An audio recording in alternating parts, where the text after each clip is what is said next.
नमस्कार साहित्य प्रेमियों। आज हम लेकर आए हैं मुंशी प्रेमचंद जी की लिखी कहानी शांति भाग एक। स्वर्गीय देवनाथ मेरे अभिन्न मित्र थे।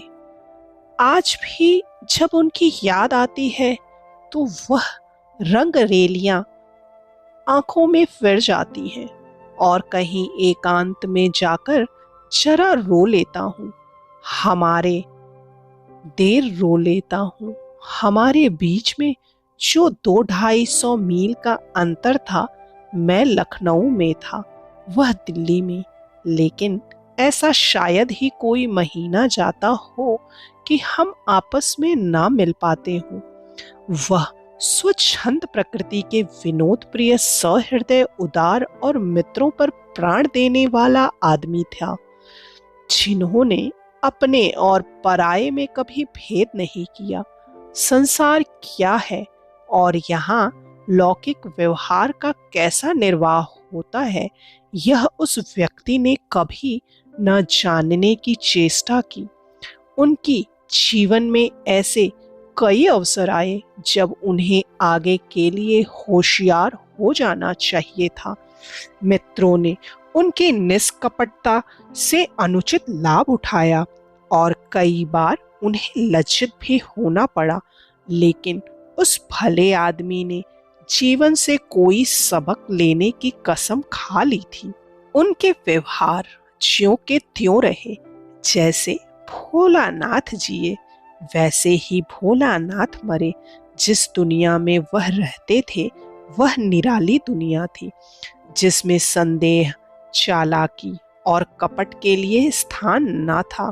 सब अपने थे, कोई गैर ना था। मैंने बार बार उन्हें सचेत करना चाहा, पर इसका परिणाम आशा के विरुद्ध हुआ। मुझे कभी कभी चिंता होती थी कि उन्होंने इसे बंद ना किया तो नतीजा क्या होगा। लेकिन विडंबना यह थी कि उनकी स्त्री कोपा भी कुछ उसी सांचे में ढली हुई थी। हमारी देवियों में जो एक चातुरी होती है, जो सदैव ऐसे उड़ाऊ पुरुषों की असावधानियों पर ब्रेक का काम करती है, उससे वह वंचित थी। यहाँ तक कि वस्त्राभूषण में भी उसे विशेष रुचि ना थी। अतएव जब मुझे देवनाथ के स्वर्गारोहण का समाचार मिला और मैं भागा हुआ दिल्ली गया, तो घर में बर्तन भांडे और मकान के सिवा और कोई संपत्ति ना थी। और अभी उनकी उम्र ही क्या थी जो संचय की चिंता करते। 40 भी तो पूरे ना हुए थे। यूं तो लड़पन उनके स्वभाव में ही था, लेकिन इस उम्र में प्रायः सभी लोग कुछ बेफिक्र रहते हैं। पहले एक लड़की हुई थी, इसके बाद 2 लड़के हुए। दोनों लड़के तो बचपन में ही दगा दे गए थे। लड़की बच रही थी और यही इस नाटक का सबसे करुण दृश्य था। जिस तरह का इनका जीवन था, उसको देखते इस छोटे से परिवार के लिए 200 रुपए महीने की जरूरत थी। 2-3 साल में लड़की का विवाह भी करना होगा। कैसे क्या होगा, मेरी बुद्धि कुछ काम न करती थी।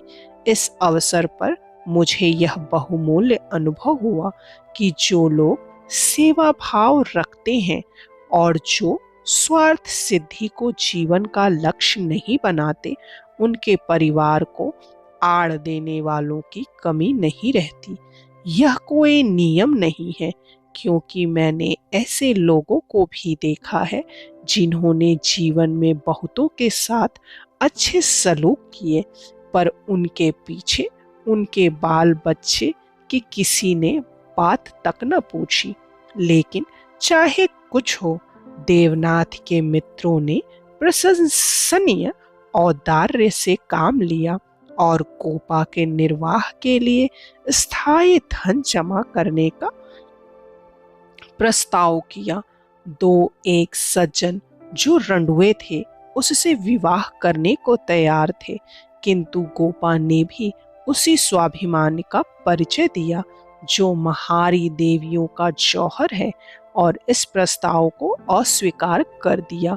मकान बहुत बड़ा था, उसका एक भाग किराए पर उठा दिया।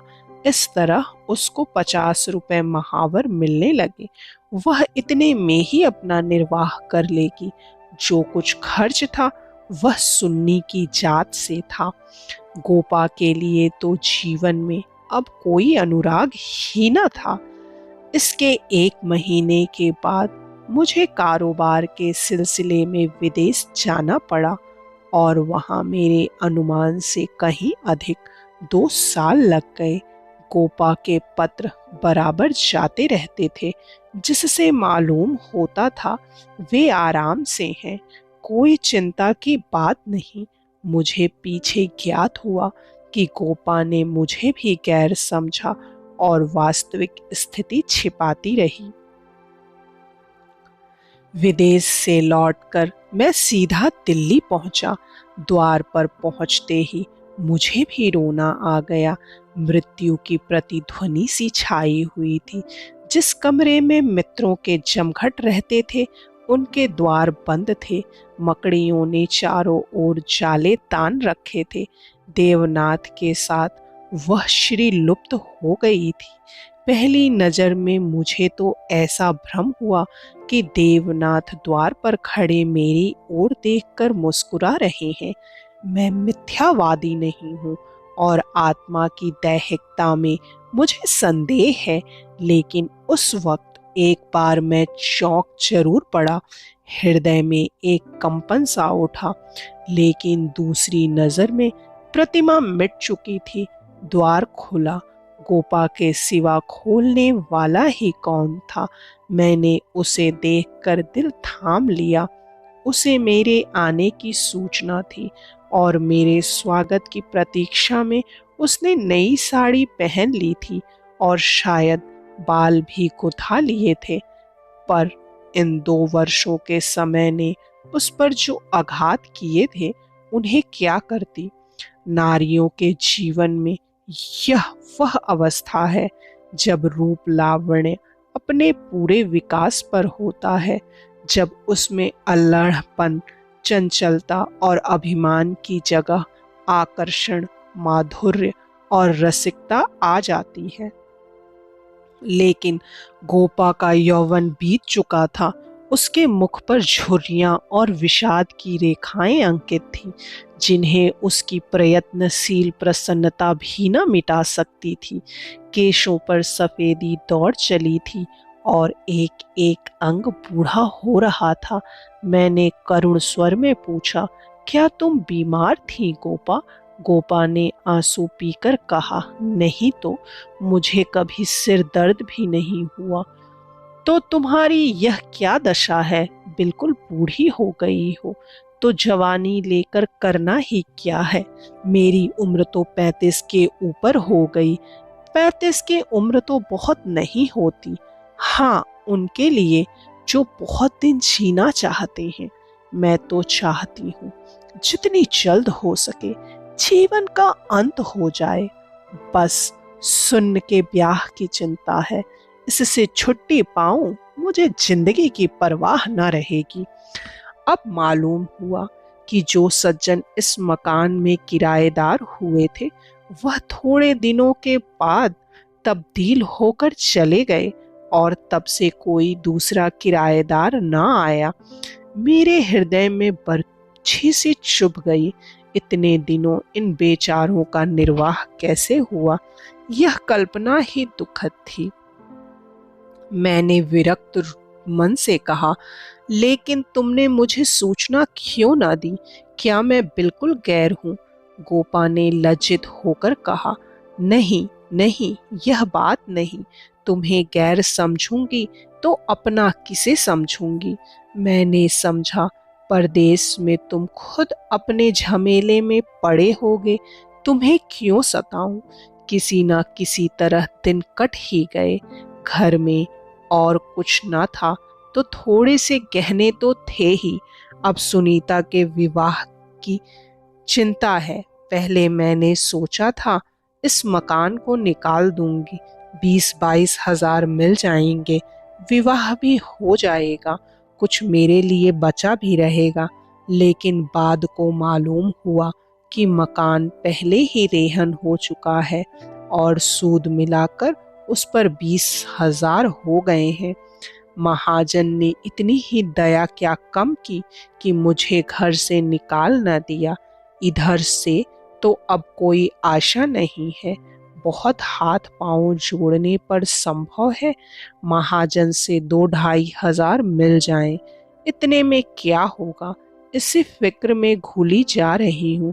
लेकिन मैं भी इतनी मतलबी हूँ, ना तुम्हें हाथ मुंह धोने को पानी दिया, ना कुछ जलपान लाई और अपना दुखड़ा ले बैठी। अब आप कपड़े उतारिए और आराम से बैठिए, कुछ खाने को लाऊं, खा लीजिए, तब बातें हो। घर पर तो सब कुशल है। मैंने कहा, मैं तो सीधे बंबई से यहाँ आ रहा हूँ, घर कहाँ गया। गोपा ने मुझे तिरस्कार भरी आंखों से देखा, पर उस तिरस्कार की आड़ में घनिष्ठ आत्मीयता बैठी झांक रही थी। मुझे ऐसा जान पड़ा उसके मुख की झुर्रियां मिट गई हैं, पीछे मुख पर हल्की सी लाली दौड़ गई। उसने कहा, इसका फल यह होगा कि तुम्हारी देवी जी तुम्हें कभी यहाँ आने न देंगी। मैं किसी का गुलाम नहीं हूँ। किसी को अपना गुलाम बनाने के लिए पहले खुद भी उसका गुलाम बनना पड़ता है। शीतकाल की संध्या देखते ही देखते दीपक जलाने लगी। सुन्नी लालटेन लेकर कमरे में आई। 2 साल पहले की अबोध और कृष्णतनु बालिका रूपवती युवती हो गई थी, जिसकी हर एक चितवन, हर एक बात उसकी गौरवशील प्रकृति का पता दे रही थी। जिसे मैं गोद में उठाकर प्यार करता था, उसकी तरफ आज आंखें ना उठा सका, और वह जो मेरे गले से लिपटकर प्रसन्न होती थी, आज मेरे सामने खड़ी भी न रह सकी। जैसे मुझसे वस्तु छिपाना चाहती हो, और जैसे मैं उस वस्तु को छिपाने का अवसर दे रहा हूँ। मैंने पूछा, अब तुम किस दर्जे में पहुंची सुन्नी? उसने सिर झुकाए हुए जवाब दिया, 10वें में हूँ। घर का भी कुछ काम काज करती हो? अम्मा जब करने भी दे। गोपा बोली, मैं नहीं करने देती, या खुद किसी काम के नगीचा नहीं जाती। सुन्नी मुंह फेर कर हंसती हुई चली गई। माँ की दुलारी लड़की थी। जिस दिन वह गृहस्थी का काम करती, उस दिन शायद गोपा रो रो कर आंखें फोड़ लेती। वह खुद लड़की को कोई काम न करने देती थी, मगर सबसे शिकायत करती थी कि वह कोई काम नहीं करती। यह शिकायत भी उसके प्यार ही का एक करिश्मा था। हमारी मर्यादा हमारे बाद भी जीवित रहती है। मैं तो भोजन करके लेटा तो गोपा ने फिर सुन्नी के विवाह की तैयारियों की चर्चा छेड़ दी। इसके सिवा उसके पास और बात ही क्या थी। लड़के तो बहुत मिलते हैं, लेकिन कुछ हैसियत भी तो हो। लड़की को यह सोचने का अवसर क्यों मिले कि दादा होते हुए तो शायद मेरे लिए इससे अच्छा घर वर ढूंढते। फिर गोपा ने डरते डरते लाला मदारी लाल के लड़के का जिक्र किया। मैंने चकित होकर उसकी तरफ देखा। मदारी लाल पहले इंजीनियर थे, अब पेंशन पाते थे, लाखों रुपया जमा कर लिए थे, पर अब तक उनके लोभ की भूख ना बुझी थी। गोपा ने घर भी वह छांटा जहां उसकी रसाई कठिन थी।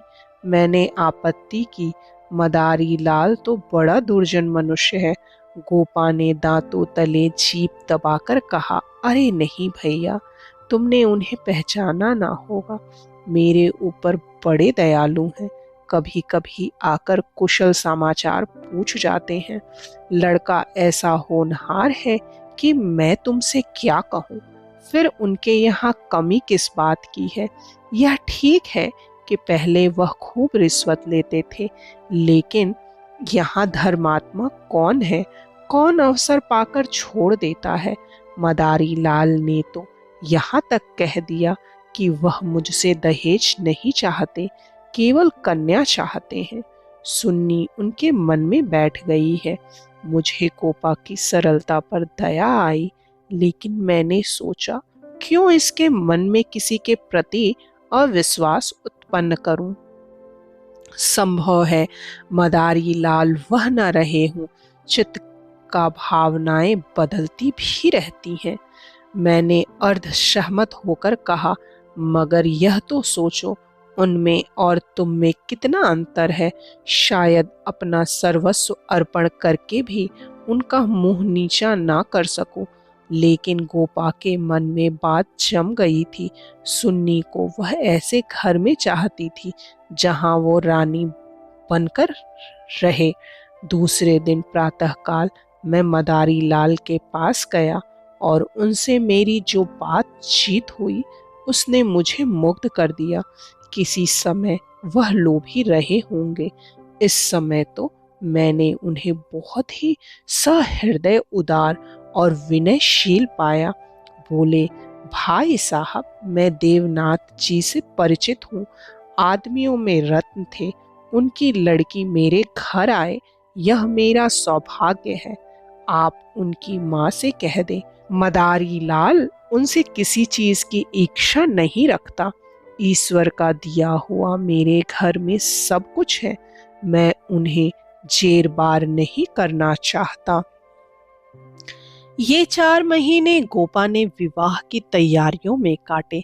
मैं महीने में एक बार अवश्य उससे मिल आता था, पर हर बार खिन्न होकर लौटता। गोपा ने अपनी कुल मर्यादा का न जाने कितना महान आदर्श अपने सामने रख लिया था। पगली इस भ्रम में पड़ी हुई थी कि उसका उत्साह नगर में अपनी यादगार छोड़ता जाएगा। यह न जानती थी कि यहाँ ऐसे तमाशे रोज होते हैं और आए दिन भुला दिए जाते हैं। शायद वह संसार से यह श्रेय लेना चाहती थी कि इस गई बीती दशा में भी लुटा हुआ हाथी 9 लाख का है। पग पग पर उसे देवनाथ की याद आती। वह होते तो यह काम यूं ना होता और तब रोती।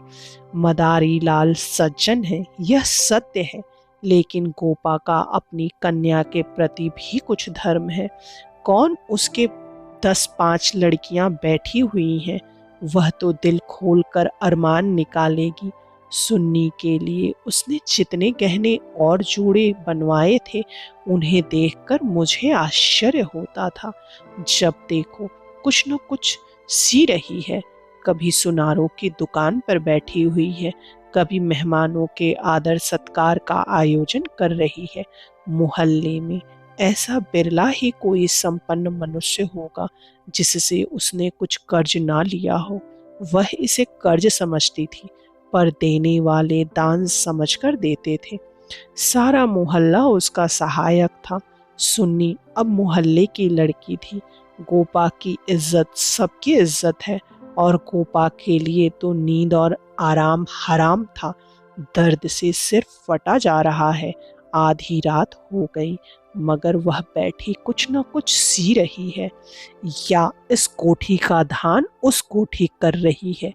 कितनी वात्सल्य से भरी आकांक्षा थी, जो कि देखने वालों में श्रद्धा उत्पन्न कर देती थी। अकेली औरत, और वह भी आधी जान की। क्या करे, क्या क्या करे। जो काम दूसरों पर छोड़ देती, उसी में कुछ न कुछ कसर रह जाती है। पर उसकी हिम्मत है कि किसी तरह हार नहीं मानती। पिछली बार उसकी दशा देखकर मुझसे रहा ना गया। बोला, गोपा देवी, अगर मरना ही चाहती हो तो विवाह हो जाने के बाद मरो। मुझे भय है कि तुम उसके पहले ही न चल दो। गोपा का मुरझाया हुआ मुख प्रमुदित हो उठा। बोली, उसकी चिंता ना करो भैया, विधवा की आयु बहुत लंबी होती है। तुमने सुना नहीं, रांड मरे ना खंडहर ढहे। लेकिन मेरी कामना यही है कि सुन्नी का ठिकाना लगाकर मैं भी चल दूं। अब और जीकर क्या करूंगी, सोचो क्या करूं। अगर किसी तरह का विघ्न पड़ गया तो किसकी बदनामी होगी। इन 4 महीनों में मुश्किल से घंटा भर सोती हूँ, नींद ही नहीं आती, पर मेरा चित्त प्रसन्न है। मैं मरूं या जीऊं, मुझे यह संतोष तो होगा कि सुन्नी के लिए उसका बाप जो कर सकता था वह मैंने कर दिया। मदारी लाल ने अपनी सज्जनता दिखाए तो मुझे भी तो अपनी नाक रखनी है। एक देवी ने आकर कहा, बहन जरा चलकर देख चाशनी ठीक हो गई है या नहीं। गोपा उसके साथ चाशनी की परीक्षा करने गई और एक क्षण के बाद आकर बोली, जी चाहता है सिर पीट लो। तुमसे जरा बात करने लगी, उधर चाशनी इतनी कड़ी हो गई कि लड्डू दांतों से लड़ेंगे। किससे क्या कहूँ। मैंने चिढ़कर कहा, तुम व्यर्थ का झंझट कर रही हो, क्यों नहीं किसी हलवाई को बुलाकर मिठाइयों का ठेका दे देती। फिर तुम्हारे यहाँ मेहमान ही कितने आएंगे जिनके लिए यह तुम्हार बांध रही हो। 10-5 की मिठाई उनके लिए बहुत होगी। गोपा ने व्यथित नेत्रों से मेरी ओर देखा। मेरा यह आलोचना उसे बुरा लग गया। इन दिनों उसे बात बात पर क्रोध आ जाता था। बोली, भैया तुम ये बातें ना समझोगे। तुम्हें ना माँ बनने का अवसर मिला, ना पत्नी बनने का। सुन्नी के पिता का कितना नाम था, कितने आदमी उनके दम से जीते थे। क्या यह तुम नहीं जानते। वह पगड़ी मेरे ही सिर तो बंधी है। तुम्हें विश्वास ना आएगा, नास्तिक जो ठहरे, पर मैं तो उन्हें सदैव अपने अंदर बैठा पाती हूँ। जो कुछ कर रहे हैं वह कर रहे हैं। मैं मंदबुद्धि स्त्री भला अकेली क्या कर देती। वही मेरे सहायक हैं, वही मेरे प्रकाश हैं। यह समझ लो कि यह देह मेरी है, पर इसके अंदर जो आत्मा है वह उनकी है। जो कुछ हो रहा है उनके पुण्य आदेश से हो रहा है। तुम उनके मित्र हो, तुमने अपने सैकड़ों रुपए खर्च किए और इतना हैरान हो रहे हो। मैं तो उनकी सहभागिनी हूँ। लोक में भी परलोक में भी मैं तो उनकी सहगामिनी हूँ। लोक में भी परलोक में भी मैं अपना सा मुंह लेकर रह गया। जून में विवाह हो गया। गोपा ने बहुत कुछ दिया और अपनी हैसियत से बहुत ज्यादा दिया, लेकिन फिर भी उसे संतोष ना हुआ। आज सुन्नी के पिता होते तो ना जाने क्या करते। बराबर रोती रही। जाड़ों में मैं फिर दिल्ली गया। मैंने समझा कि अब गोपा सुखी होगी। लड़की का घर और वर दोनों आदर्श हैं। गोपा को इसके सिवा और क्या चाहिए। लेकिन सुख उसके भाग्य में ही ना था। अभी कपड़े भी ना उतारने पाया था कि उसने अपना दुखड़ा शुरू कर दिया। भैया घर द्वार सब अच्छा है, सास ससुर भी अच्छे हैं, लेकिन जमाई निकम्मा निकला। सुन्नी बेचारी रो रो कर दिन काट रही है। तुम उसे देखो तो पहचान ना सको। उसकी परछाई मात्र रह गई है। अभी कई दिन हुए आई हुई थी। उसकी दशा देखकर छाती फटती थी, जैसे जीवन में अपना पथ खो बैठी हो। न तन बदन की सूध है, न कपड़े लत्ते की। मेरी सुन्नी की दुर्गत होगी, यह तो स्वप्न में भी ना सोचा था। बिल्कुल गुमसुम हो गई है। कितना पूछा, बेटी तुमसे वह क्यों नहीं बोलता, किस बात पर नाराज है, लेकिन कुछ जवाब ही नहीं देती। बस आंखों से आंसू बहते हैं। मेरी सुन्नी कुएं में गिर गई। मैंने कहा, तुमने उसके घर वालों से पता नहीं लगाया। लगाया क्यों नहीं भैया, सब हाल मालूम हो गया। लौंडा चाहता है मैं चाहे जिस राह जाऊं, सुन्नी मेरी पूरा करती रहे। सुन्नी भला इसे क्यों सहने लगी। उसे तो तुम जानते हो कितनी अभिमानी है। वह उन स्त्रियों में नहीं है जो पति को देवता समझती हैं और उसका दुर्व्यवहार सहती रहती हैं। उसने सदैव दुलार और प्यार पाया है। बाप भी उस पर जान देता था। मैं आंख की पुतली समझती थी। पति मिला छैला जो आधी आधी रात तक मारा मारा फिरता है। दोनों में क्या बात हुई यह कौन जान सकता है, लेकिन दोनों में कोई गांठ पड़ गई है। न सुन्नी की परवाह करता है, न सुन्नी उसकी परवाह करती है, मगर वह तो अपने रंग में मस्त है। सुन्नी प्राण दिए देती है, उसके लिए सुन्नी की जगह मुन्नी है। सुन्नी के लिए उसकी अपेक्षा है और रुदन है। मैंने कहा, लेकिन तुमने सुन्नी को समझाया नहीं। उस लौंडे का क्या बिगड़ेगा, इसकी तो जिंदगी खराब हो जाएगी। गोपा की आंखों में आंसू भर आए। बोली, भैया किस दिल से समझाऊं। सुन्नी को देखकर तो मेरी छाती फटने लगती है। बस यही जी चाहता है कि इसे अपने कलेजे में ऐसे रख लूं कि इसे कोई कड़ी आंख से देख भी न सके। सुन्नी फूहड़ होती, कटु भाषिणी होती, आराम तलब होती तो समझती भी। क्या यह समझाऊं कि तेरा पति गली गली मुंह काला करता फिरे, फिर भी तू उसकी पूजा किया कर। मैं तो खुद यह अपमान न सह सकती। स्त्री पुरुष में विवाह की पहली शर्त यह है कि दोनों 16 आने एक दूसरे के हो जाएं। ऐसे पुरुष तो कम हैं जो स्त्री को जौ भर विचलित होते देखकर शांत रह सकते, पर ऐसी स्त्रियां बहुत हैं जो पति को स्वच्छंद समझती हैं। सुन्नी उन स्त्रियों में नहीं। वह अगर आत्मसमर्पण करती है तो आत्मसमर्पण चाहती भी है, और यदि पति में यह बात न हुई तो वह उसमें कोई संपर्क ना रखेगी, चाहे उसका सारा जीवन रोते कट जाए। यह कहकर गोपा भीतर गई और एक सिंगार दान लाकर उसके अंदर के आभूषण दिखाती हुई बोली, सुन्नी इसे अब की यहीं छोड़ गई, इसलिए आई थी कि ये वे गहने हैं जो मैंने न जाने कितने कष्ट सहकर बनवाए थे। इसके पीछे महीनों मारी मारी फिरी थी, यूं कहो कि भीख मांगकर जमा किए थे। सुन्नी अब इसकी ओर आंख उठाकर भी नहीं देखती। पहने तो किसके लिए, सिंगार करे तो किस पर। 5 संदूक कपड़ों के दिए थे। कपड़े सीते सीते मेरी आंखें फूट गई।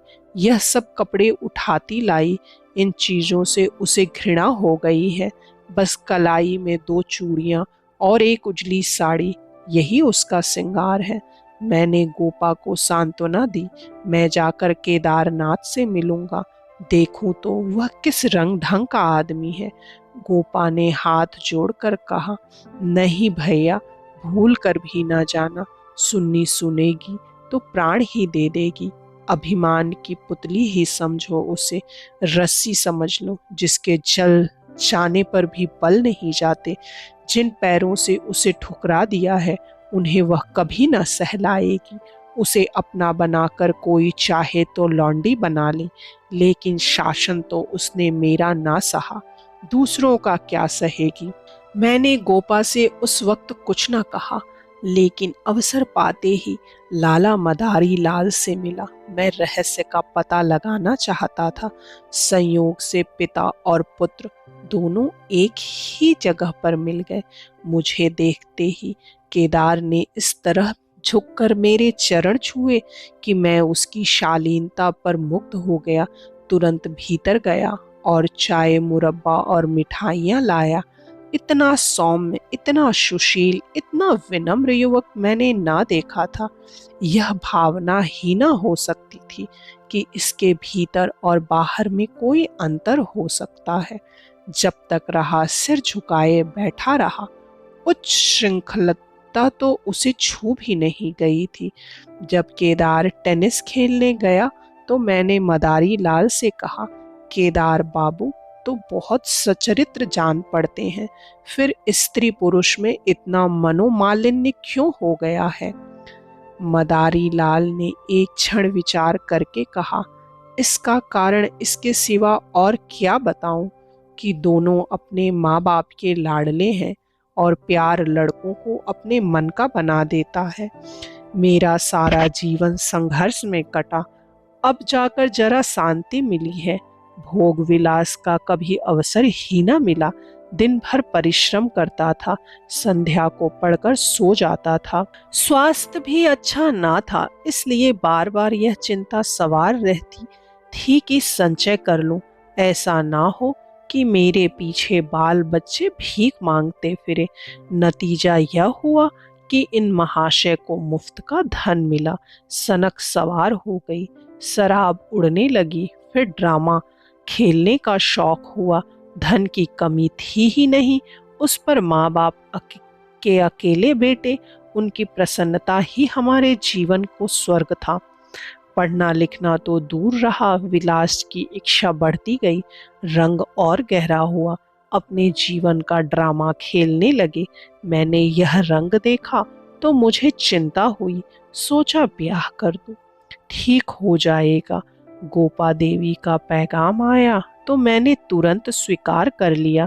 मैं सुन्नी को देख चुका था, सोचा ऐसा रूपवती पत्नी पाकर इनका मन स्थिर हो जाएगा। पर वह भी लाडली लड़की थी, हठीली, अबोध, आदर्शवादिनी। सहिष्णुता तो उसने सीखी ही ना थी। समझौते का जीवन में क्या मूल्य है, इसका उसे खबर ही नहीं। लोहा लोहे से लड़ गया, वह अभन से पराजित करना चाहती है या उपेक्षा से, यही रहस्य है। और साहब, मैं तो बहू को ही अधिक दोषी समझता हूँ। लड़के प्रायः मनचले होते हैं, लड़कियां स्वभाव से ही सुशील होती हैं और अपनी जिम्मेदारी समझती हैं। उसमें ये गुण है नहीं। डोंगा कैसे पार होगा, ईश्वर ही जाने। सहसा सुन्नी अंदर से आ गई, बिल्कुल अपने चित्र की रेखा सी, मानो मनोहर संगीत की प्रतिध्वनि हो। कुंदन तपकर भस्म हो गया था। मिट्टी हुई आशाओं का इससे अच्छा चित्र नहीं हो सकता। उलाहना देते हुए बोली, आप जाने कब से बैठे हुए हैं, मुझे खबर तक नहीं, और शायद आप बाहर ही बाहर चले भी जाते। मैंने आंसुओं के वेग को रोकते हुए कहा, नहीं सुन्नी, यह कैसे हो सकता था। तुम्हारे पास आ ही रहा था कि तुम स्वयं आ गई। मदारी लाल कमरे के बाहर अपनी कार की सफाई करने लगे। शायद मुझे सुन्नी से बात करने का अवसर देना चाहते थे। सुन्नी ने पूछा, अम्मा तो अच्छी तरह हैं? हाँ, अच्छी हैं। तुमने अपनी यह क्या गत बना रखी है? मैं अच्छी तरह से हूँ। यह बात क्या है? तुम लोगों में यह क्या अनबन है? गोपा देवी प्राण दिए डालती हैं, तुम खुद मरने की तैयारी कर रही हो। कुछ तो विचार से काम लो। सुन्नी के माथे पर बल पड़ गए। आपने नाहक यह विषय छेड़ दिया चाचा जी। मैंने तो यह सोचकर अपने मन को समझा लिया कि मैं अभागिन हूँ। बस उसका निवारण मेरे बूते से बाहर है। मैं उस जीवन से मृत्यु को कहीं अच्छा समझती हूँ जहाँ अपनी कदर ना हो। मैं व्रत के बदले में व्रत चाहती हूँ। जीवन का कोई दूसरा रूप मेरी समझ में नहीं आता। इस विषय में किसी तरह का समझौता करना मेरे लिए असंभव है। नतीजे मैं परवाह नहीं करती। लेकिन नहीं चाचा जी, इस विषय में अब कुछ ना कहिए, नहीं तो मैं चली जाऊंगी। आखिर सोचो तो, मैं सब सोच चुकी और तय कर चुकी। पशु को मनुष्य बनाना मेरी शक्ति से बाहर है। इसके बाद मेरे लिए अपना मुंह बंद करने के सिवा और क्या रह गया था। मई का महीना था। मैं मंसूर गया हुआ था कि गोपा का तार पहुंचा। तुरंत आओ, जरूरी काम है। मैं घबरा तो गया, लेकिन इतना निश्चित था कि कोई दुर्घटना नहीं हुई है। दूसरे दिन दिल्ली जा पहुंचा। गोपा मेरे सामने आकर खड़ी हो गई, निस्पंद, मुख निष्प्राण, जैसे तापे दिक की रोगी हो। मैंने पूछा, कुशल तो है। मैं तो घबरा उठा। उसने बुझी हुई आंखों से देखा और बोला, सच? सुन्नी तो कुशल से है, हाँ अच्छी तरह है। और केदारनाथ, वह भी अच्छी तरह है। तो फिर माजरा क्या है? कुछ तो नहीं। तुमने तार दिया और कहती हो कुछ तो नहीं। दिल तो घबरा रहा था, इससे तुम्हें बुला लिया। सुन्नी को किसी तरह समझाकर यहाँ लाना है। मैं तो सब कुछ करके हार गई। क्या इधर कोई नई बात हो गई? नई तो नहीं है, लेकिन एक तरह में नई है। समझो, केदार एक एक्ट्रेस के साथ कहीं भाग गया। 1 सप्ताह से उसका कहीं पता नहीं। सुन्नी से कह गया, जब तक तुम रहोगी घर में नहीं आऊंगा। सारा घर सुन्नी का शत्रु हो रहा है, लेकिन वह वहां से टलने का नाम नहीं लेता। सुना है केदार अपने बाप के दस्तखत बनाकर कई हजार रुपए बैंक से ले गया। तुम सुन्नी से मिली थी? हाँ, 3 दिन से बराबर जा रही हूँ। वह नहीं आना चाहती तो रहने क्यों नहीं देती? वहां घुट घुट कर मर जाएगी। मैं उन्हीं पैरों लाला मदारी लाल के घर चला। हालांकि मैं जानता था कि सुन्नी किसी तरह ना आएगी, मगर वहां पहुंचा तो देखा कोहराम मचा हुआ है। मेरा कलेजा धक से रह गया। वहां तो अर्थी सज रही थी। मोहल्ले के सैकड़ों आदमी जमा थे। घर में से हाय हाय की क्रंदन ध्वनि आ रही थी। यह सुन्नी का शव था। मदारी लाल मुझे देखते ही मुझसे उन्मत्त की भांति लिपट गए और बोले, भाई साहब, मैं तो लुट गया। लड़का भी गया, बहू भी गई, जिंदगी ही गारत हो गई। मालूम हुआ कि जब से केदार गायब हो गया था, सुन्नी और भी ज्यादा उदास रहने लगी थी। उसने उसी दिन अपनी चूड़ियां तोड़ डाली थी और मांग का सिंदूर पोंछ डाला था। सास ने जब आपत्ति की तो उनको अपशब्द कहे। मदारी लाल ने समझाना चाहा तो उन्हें भी जली कटी सुनाई। ऐसा अनुमान होता था। उन्माद हो गया है। लोगों ने उससे बोलना छोड़ दिया था। आज प्रातःकाल यमुना स्नान करने गई। अंधेरा था, सारा घर सो रहा था, किसी को नहीं जगाया। जब दिन चढ़ गया और बहू घर में ना मिली तो उसकी तलाश होने लगी। दोपहर को पता लगा कि यमुना गई है। लोग उधर भागे, वहां उसकी लाश मिली। पुलिस आई, शव की परीक्षा हुई, अब जाकर शव मिला है। मैं कलेजा थाम कर बैठ गया। हाय, अभी थोड़े दिन पहले जो सुंदर पालकी पर सवार होकर आई थी, आज वह 4 के कंधे पर जा रही है। मैं अर्थी के साथ हो लिया और वहां से लौटा तो रात के 10 बज गए थे। मेरे पांव कांप रहे थे। मालूम नहीं यह खबर पाकर गोपा की क्या दशा होगी। प्राणांत न हो जाए, मुझे यही भय हो रहा था। सुन्नी उसकी प्राण थी, उसकी जीवन का केंद्र थी। उस दुखिया के उद्यान में यही पौधा बच रहा था। उसे वह हृदय रक्त से सींच सींच कर पाल रही थी। उसके वसंत का सुनहरा स्वप्न ही उसकी का जीवन था। उसमें कोपले निकलेंगी, फूल खिलेंगे, फल लगेंगे, चिड़िया उसकी डाली पर बैठकर अपने सुहाने राग गाएंगी। किंतु आज निष्ठुर नियति ने उस जीवन सूत्र को उखाड़ कर फेंक दिया और अब उसके जीवन का कोई आधार ना था।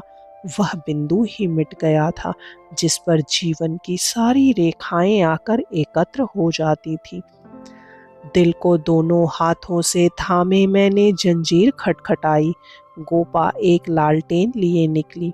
मैंने गोपा के मुख पर एक नए आनंद की झलक देखी। मेरी शोक मुद्रा देखकर उसने मातृवत प्रेम से मेरा हाथ पकड़ लाया और बोली, आज तो तुम्हारा सारा दिन रोते ही कटा। अर्थी के साथ बहुत से आदमी रहे होंगे। मेरे जी में भी आया कि चलकर सुन्नी के अंतिम दर्शन कर लूं, लेकिन मैंने सोचा जब सुन्नी ही न रही तो उसकी लाश में क्या रखा है। ना गई। मैं विस्मय से कोपा का मुंह देखने लगा तो इसे यह शोक समाचार मिल चुका है। फिर भी वह शांति और अविचल धैर्य बोला, अच्छा किया ना गई, रोना ही तो था। हाँ और क्या, रोई यहाँ भी, लेकिन तुमसे सच कहती हूँ, दिल से नहीं रोई। ना जाने कैसे आंसू निकल आए। मुझे तो सुन्नी की मौत से प्रसन्नता हुई।